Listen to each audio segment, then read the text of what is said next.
গত 16 বছর 17 বছর একাধিকবার গ্রেপ্তার বরণ করেছেন, নির্যাতিত হয়েছে, কিন্তু মাথা নত করেনি আমাদের আজকের প্রধান অতিথি বিএনপি জাতীয় স্থায়ী কমিটির সম্মানিত সভাপতি, সম্মানিত সাবেক মন্ত্রী আমাদের প্রিয় মেজর হাফিজ ভাই, মুক্তিযোদ্ধা দলের সম্মানিত নেতৃবৃন্দ, আলোচকবৃন্দ, সাংবাদিক বন্ধুরা এবং সুধীবৃন্দ, আসসালামু আলাইকুম। আমি শুরুতেই আপনাদের কাছে ক্ষমা চেয়ে নিচ্ছি যে আমি মাঝপথে বক্তৃতা করছি। এত চমৎকার একটা সভা থেকে আমাকে চলে যেতে হবে আমার ব্যক্তিগত কারণে।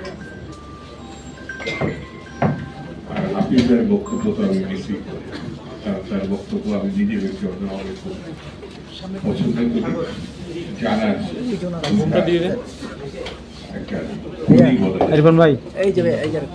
বন্ধুরা, বাংলাদেশের নষ্টের গোড়া হচ্ছে, বলতে খারাপ লাগে তারপরেও বলতে হয় শেখ মুজিব, যার কাছে মানুষের প্রত্যাশা ছিল ৭১ মুক্তিযুদ্ধের সময় সীমাহীন। তিনি ৭২ ক্ষমতা নেওয়ার পরে যে নির্বাচন হয় ৭৩ সালে, সেই নির্বাচন ছিল স্মরণকালের সব থেকে দুর্নীতিযুক্ত, লুটপাট এবং অব্যবস্থাপনা। আপনারা সবাই জানেন, আমি একটি মাত্র কারণ উল্লেখ করি, দাউদ খানের খন্দকার মোস্তাক তিনি হেরে গেছেন। ইতিহাস বলে ব্যালট বাক্সে শেখ মুজিব হেলিকপ্টার দিয়ে ঢাকায় এনে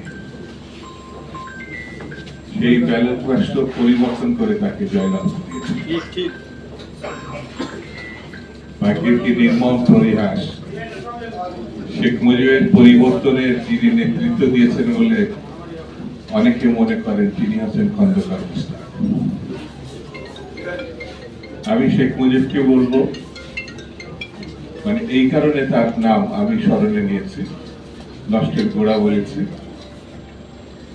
বীর মুক্তিযোদ্ধারা, লক্ষ লক্ষ মুক্তিযোদ্ধারা আত্মহত্যা দিয়েছেন, শহীদ হয়েছেন, ক্ষতিগ্রস্ত হয়েছেন, জীবনে সর্বস্ব হারিয়েছিলেন। সে সময়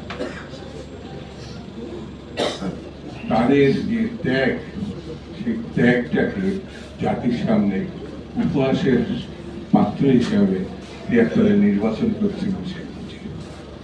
সেই জন্য মুক্তিযুদ্ধকে, মুক্তিযোদ্ধা যে অহংকার ইতিহাস, তার সঙ্গে শেখ মুজিবের কোন সম্পর্ক ছিল? কোন সম্পর্ক ছিল? তিনি পাকিস্তানে ছিলেন মুক্তিযুদ্ধের প্রারম্ভে। ২৬শে মার্চ তিনি চলে গেছেন, কেউ বলে আত্মসমর্পণ করেছেন, কেউ বলে নিরাপদ স্থানে চলে গেছেন, কিন্তু তিনি দাবি করেন তিনি প্রধান কমান্ডার। তার দল দাবি করে, আওয়ামী লীগ দাবি করে।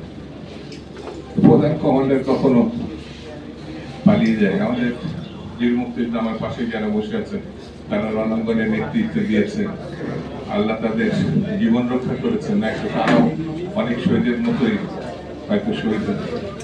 শেখ মুজিবের শহীদ হওয়ার কোনো সুযোগ ছিল না। বন্ধুরা, তার ধারাবাহিকতা একসময় শহীদ জিয়া রহমানের এসেছিল। যেমন তিনি স্বাধীনতার ঘোষণা করেছিলেন, তেমন তিনি রণাঙ্গনে যোদ্ধাদের নিয়ে যুদ্ধ করেছেন। সেই জন্য তিনি ইতিহাস অমর।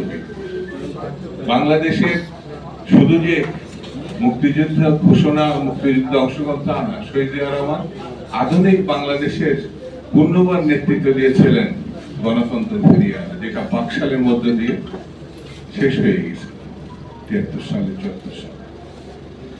বন্ধুরা, সর্বশেষ আমরা বেগম খালেদা জিয়ার কথা কেন, আমি ইতিহাসের কথা কেন উল্লেখ করলাম? বাংলাদেশে এখন যুগ সন্ধিক্ষণ। কেউ কেউ প্রচার করছেন, কেউ কেউ জাতির কাছে ওয়াদাবদ্ধ হচ্ছেন, তারা ক্ষমতায় গেলে নাকি এই করবেন। যারা মুক্তিযুদ্ধের সময় স্বাধীনতা যুদ্ধের বিপক্ষে দাঁড়িয়েছেন, যে অপকর্ম করেছিলেন পাকিস্তানি সেনাবাহিনীর সঙ্গে অস্ত্র ধরে, তার জন্য তো এখনো পর্যন্ত ভারতের ক্ষমাই চাই। আগে ক্ষমা চান, জাতির কাছে দুঃখ প্রকাশ করেন, তারপরে কি করবেন না করবেন পরে ভেবে দেখা যাবে। বাংলাদেশের মুক্তিযুদ্ধের একমাত্র দল বাংলাদেশ জাতীয়তাবাদী দল। বাংলাদেশের একমাত্র আশা ভরসার জায়গা হচ্ছে বাংলাদেশ জাতীয়তাবাদী দল, যার পরীক্ষিত নেত্রী দেশনেত্রী বেগম খালেদা জিয়া। তিনি জীবনকে বিপন্ন করেছিলেন কিন্তু আপোষ করেন। 16-17 বছর আল্লাহ তাকে রক্ষা করেছেন। দেশের মানুষের দোয়া এখন পর্যন্ত তার কাছে আছে। যিনি কখনো ফালতু কথা বলেন না, তিনি যা বিশ্বাস করেন তার প্রতি দৃঢ় এবং শক্ত। 16 বছরে তিনি মানুষের সঙ্গে ছিলেন।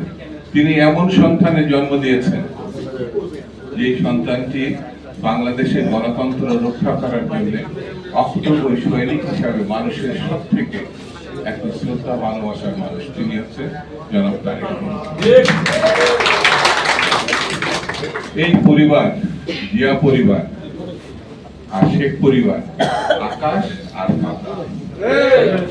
ওইটা চোরের পরিবার, ব্যাংক ডাকাতের পরিবার, লুটেরার পরিবার, গণহত্যার পরিবার।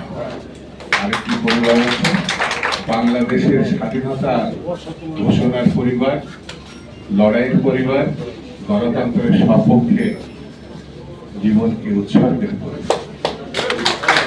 আমরা এই মুক্তিযোদ্ধা দলের মানুষগুলো সেই দল, সেই লড়াকু নেতৃত্বের সঙ্গে আমরা আছি। কাজ শেষ হয় নাই।